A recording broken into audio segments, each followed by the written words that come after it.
Stuffed pork tenderloin with apples, onions, and bacon.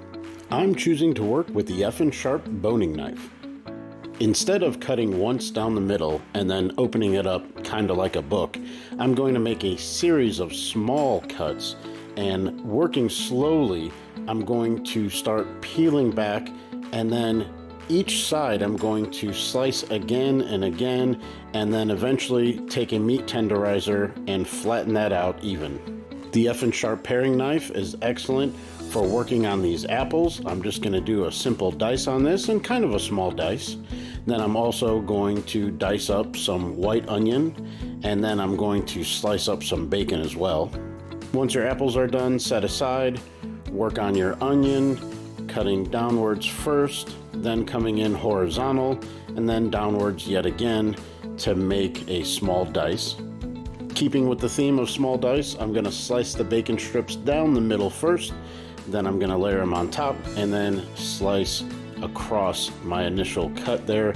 And then I'm going to get that bacon into a pan, render out the fat.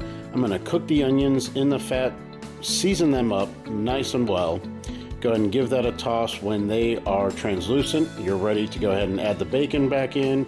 The apples you want to cook just a little bit, depending on how much of a crunch that you want. I kept these with a little bit of a bite on the finished product.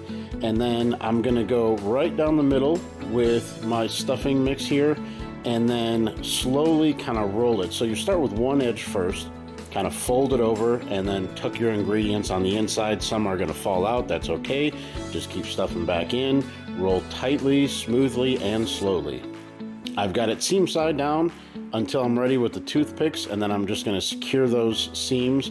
You can alternatively use some butcher's twine as well. I'm going to cover the top and the pan with just a little bit of olive oil, season again so everything is nicely well seasoned. Into the oven, 375 for about 40 minutes. While that's cooking, I'm going down with some bourbon, cook off the alcohol, in with some apple cider, and then a little cornstarch slurry to thicken things up. Once that's ready, you can set that aside to cool slightly.